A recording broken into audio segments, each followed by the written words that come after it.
Bienvenue à la 5e édition du Festival du film des droits humains de Dijon. Merci au cinéma de Vosges, sans qui le festival ne pourrait pas avoir lieu. À la ville de Dijon, au journal Cité du Cœur 21, journal en ligne consacré à l'infoculture solidaire. Le Festival du film des droits humains de Dijon est organisé par l'association Liberté et Culture. Donc c'est une association dijonnaise qui existe depuis 6 ans maintenant, qui a pour but de promouvoir les droits de l'homme à travers la culture. Donc depuis 6 ans, j'ai l'habitude maintenant de dire qu'on a abordé tous les continents sauf l'Océanie. On n'a pas encore fait l'Océanie, mais en dehors de l'Océanie, on a abordé tous les continents, tous les problématiques des droits de l'homme depuis 6 ans, aux États-Unis, en Colombie, en Chine, en Russie, au Maroc, en Algérie, au Liban, en Syrie, partout. Voilà. Donc, la thématique de cette année s'inspire des revendications de la révolution tunisienne. Liberté, dignité. En France, cette révolution, on l'a appelée la révolution du jasmin. Mais en Tunisie, on l'appelle la révolution de la liberté et de la dignité. Donc, les thématiques du festival étaient la liberté et la dignité. Jusqu'à lundi, nos escales documentaires nous amènent en Tunisie aujourd'hui et demain, en Iran dimanche et au Mexique lundi. Ce soir, on célèbre comme il le faut l'anniversaire de la loi instaurant la laïcité en France. Je remercie chaleureusement Ebtissem Betty. Non, en fait, là tout à l'heure elle est partie, mais elle va revenir. Donc c'est une Marocaine qui vient exprès de Rabat, exprès pour venir ici aujourd'hui à Dijon. Et en fait, je l'ai connue via les réseaux sociaux Facebook. Et en fait, elle est cofondatrice du mouvement Mali. Donc c'est le mouvement alternatif pour les libertés individuelles. Et donc c'est eux, par exemple, qui au Maroc ont lancé des mouvements, des déjeuneurs, par exemple. Donc tout à l'heure, elle va venir parler sur la situation des libertés au Maroc. Ensuite, je remercie Yacine Assia, Gronde, militante associative à Dijon pour les droits des femmes et les échanges culturels avec l'Algérie. Voilà, donc elle viendra parler elle amènera un témoignage sur l'islamisme politique en Algérie. Et enfin, Lionel Fourré, donc je remercie d'être là, qui est là. Voilà, donc il est président de Club Lamartine, et lui c'est un grand défenseur de la laïcité. Et donc tout ce beau monde discuteront autour du film Laïcité Inch'Allah, donc Nadia Alfani, donc on va projeter là tout de suite, et juste après un échange qui s'annonce très très très très riche. Voilà. Donc je vous souhaite une très bonne projection, et après voilà, place au débat, aux discussions. Merci à vous et bonne projection. Et j'arrive du Maroc, donc je suis encore un peu perturbée. Donc voilà, j'habite au Maroc, je suis marocaine. Je suis cofondatrice du mouvement alternatif pour les libertés individuelles au Maroc. Donc il y a eu un petit passage dans le film. Donc voilà, je suis militante des droits humains en général et des libertés individuelles en particulier, notamment la liberté de conscience.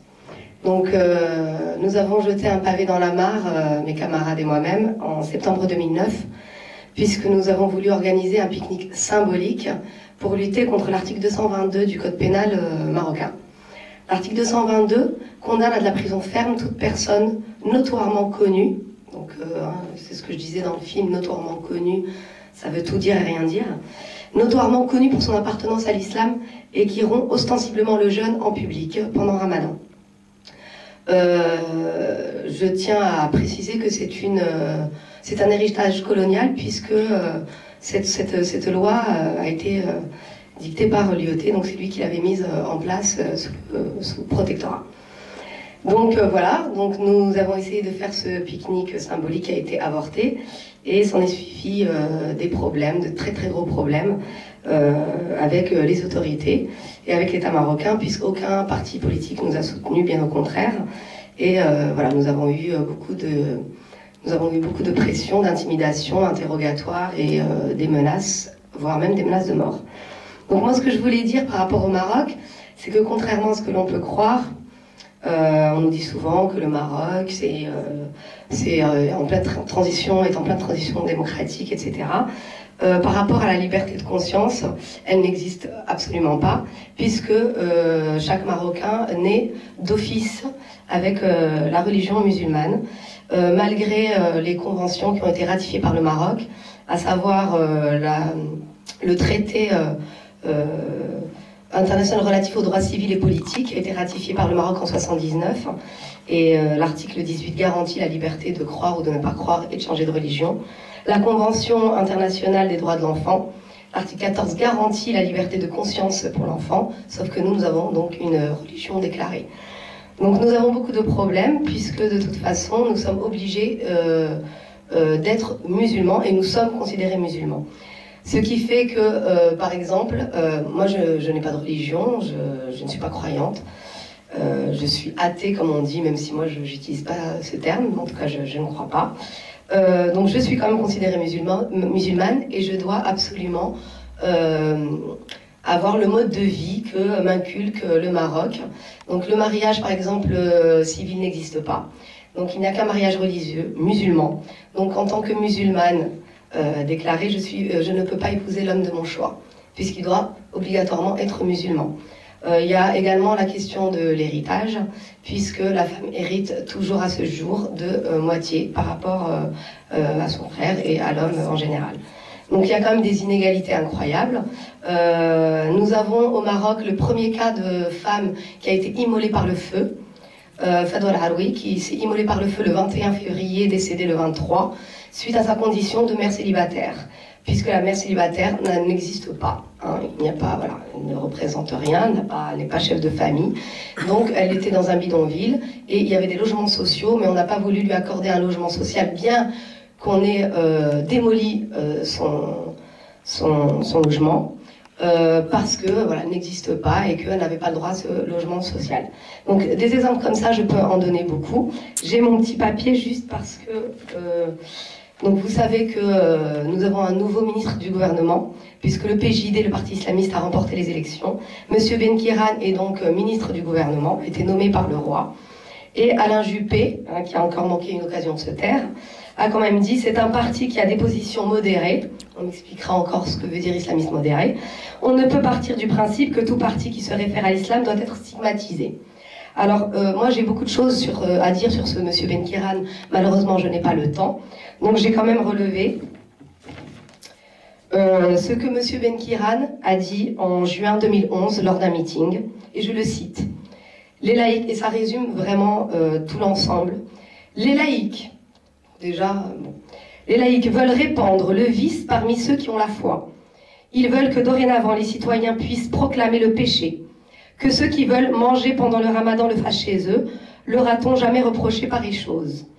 Mais ces gens-là veulent faire des pique-niques pour manger pendant le ramadan. Pourquoi?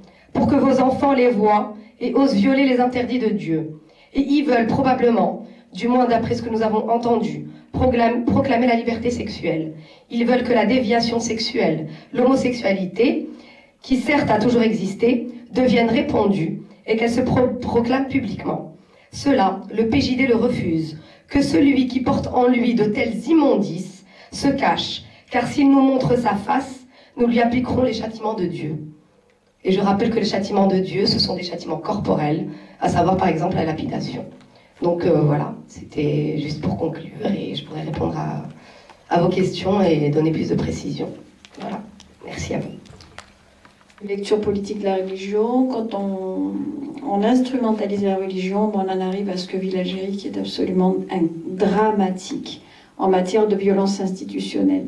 C'est-à-dire que les lois autorisent les discriminations, les violences. Alors, dans le domaine juridique, dans toute la législation, notamment par rapport à la question des droits des femmes, où les femmes sont mineures, enfin bon, et autorisent toutes les violences au niveau social. Au niveau de l'école, je n'ai pas compté le nombre d'heures de cours consacrés à la religion, mais je crois que ça dépasse toutes les autres matières. Et cette année, ils ont ajouté, ou l'année dernière, la charia en terminale. C'est-à-dire qu'on est devenu, ah oui, la charia, enfin l'étude de la charia en terminale. J'ai eu mes nièces qui râlaient, parce que tu sais, c'est pas possible, depuis l'école primaire, on annonce, c'est terrible. Je veux dire qu'il y a vraiment une dégradation de la situation de ce côté-là également. Alors, en matière de conséquences dans la société, je ne sais pas si vous avez entendu parler de ce qui s'est passé, par exemple, à Sim et Saoud, en 2001. où 300 hommes sont partis agresser 105 femmes qui travaillaient donc à Simessaoud, qui étaient des femmes seules qui venaient parce qu'il y avait du travail dans le coin, donc dans un quartier qui s'appelle Richa. Elles ont été violées, torturées. Mais c'était un scandale international. Je ne comprends pas que ça ait fait plus de bruit que ça. Et en fait, au niveau des procès, etc., ça a été quasiment... Il y a eu la complicité à la fois de la police sur place et le pouvoir n'a quasiment rien fait. Donc il a fallu que des associations féministes se bougent un petit peu pour qu'il y ait des procès, mais c'est uniquement 2 femmes qui ont abouti leur procès encore. Il y a une impunité absolue à l'égard de ça. Et vous savez pourquoi ces 300 hommes sont venus vers ces femmes-là? Il y a eu un prêche violent à l'égard de ces femmes qui vivaient seules. Donc ça venait de la mosquée. Et puis, bien sûr, l'impunité, c'est comme pour le reste. Hein, je veux dire qu'on étouffe tout. Il y a eu 200 000 morts via les terrorismes, etc. Et on vous dit, on tourne la page, on pardonne tout. Donc les assassins courent toujours, ils sont là, ils sont arrogants, ils circulent. Et aujourd'hui, tout est permis. Bien sûr qu'on peut tuer, assassiner, on a tous les droits. Et donc, en 2010, au mois d'avril 2010, la violence a récidivé à Simessaoud. Ces mêmes femmes ont eu à nouveau, ont été finalement subi encore des violences. Mais on n'en sort pas, c'est terrible. Et au niveau statistique, si on regarde un petit peu au niveau national ce qui se passe, il y a des milliers de femmes qui subissent des violences. Et c'est lié à cette impunité, c'est lié à ces lois, c'est lié... On a en fait une délinquance du pouvoir. C'est un pouvoir délinquant. Islamiste et jumelé d'un poids militaire énorme. Donc on a toutes les tares du monde, hein, je veux dire, c'est vraiment terrible. C'est islamiste et militaire. Enfin, moi, voilà, je donne pas cher il n'y a pas de perspective immédiate d'avenir en Algérie. Moi, je suis assez désespérée. Bon, je me dis que, on a encore quelques, je sais pas, siècles encore devant nous, parce qu'en fait, le moindre mouvement, mais il y a de l'agitation permanente, des grèves en permanence, mais il y a un tel poids de l'armée, une telle répression militaire présente. Vous savez, les petits mouvements qu'il y a eu en février, il y avait 17 policiers par personne. C'est-à-dire que le mois de mouvement est complètement encadré. Les 2 personnes, en parlant du ramadan, puisque c'était un petit peu le sujet important au niveau du film, 2 jeunes ont mangé publiquement. Bon, ils ont fait de la tôle, il a fallu qu'il y ait des sittings, des manifestations pour qu'ils soient libérés. Il y a une jeune fille à Tiaret qui portait la Bible sous son bras et qui a été agressée. Enfin, bon, c'est pareil, elle a été... je ne sais plus si elle a eu un procès ou pas. Mais enfin, il y a une intolérance... Et voilà. Et l'État, le gouvernement, le pouvoir islamiste participent complètement de cette logique de déstructuration et d'installation de la violence, de son entretien. Où allons-nous avec ça? Voilà, au point d'interrogation. Pendant ce temps, la manne pétrolière, on ne sait pas très bien, parce que finalement, c'est quand même notre grand malheur aussi. C'est d'avoir des ressources qui permettent à cet État de survivre. Voilà. Je ne sais pas ce que j'avais d'autres choses à dire. Par rapport au film, oui. J'avais vraiment... C'est incroyable, mais ce film m'a donné ce sentiment d'être dans les années 88-90 en Algérie. C'était vraiment cette ambiance où il y avait à foison des journaux, une liberté d'expression, une exaltation incroyable. C'est vrai qu'il n'y avait pas autant de foulards que ça, on avait le sentiment que vraiment, voilà, la parole était libérée. Oui, les années 80, Chadli, tout d'un coup, il y a eu, comment on appelle ça? Bon, on a libéré la parole, en fait. On est passé à un vote soi-disant multipartiste, un petit peu comme là où le Chadli a déposé les armes, enfin, pas les armes, enfin l'éponge, en disant, bon, débrouillez-vous maintenant. Et puis tout d'un coup, il y a eu des centaines, voire plus d'associations qui se sont créées, de partis. Tout d'un coup, on s'est dit, ouf, un pays qui s'exprime, etc. Où il y avait des manifestations partout. Moi, je tenais une banderole comme ça, non à l'obscurantisme. Il y avait des milliers de femmes dans les rues qui se battaient justement pour l'abrogation du code de la famille, notamment. Donc, il y a eu toute cette période où on avait le sentiment d'aller vers... voilà. Et puis, il y a eu 91 qui est passé par là. Aujourd'hui, on s'interroge, moi j'ai plein de questions, je me dis si on avait laissé le fils gouverner, ou est-ce qu'on en serait là aujourd'hui? Il y a beaucoup de questions qui se posent et je me dis pourquoi est-ce que dans les pays qui sont en mouvement aujourd'hui, que ces révolutions aboutissent à finalement des courants de revendications religieuses qui sont suivis par des foules entières. Que se passe-t-il? Est-ce qu'on est peut-être aveugle à des choses? On ne voit pas tout. Enfin, moi, je m'interroge, j'ai plein de questions. Je ne lis certainement pas suffisamment pour avoir des réponses. Peut-être que Jacqueline...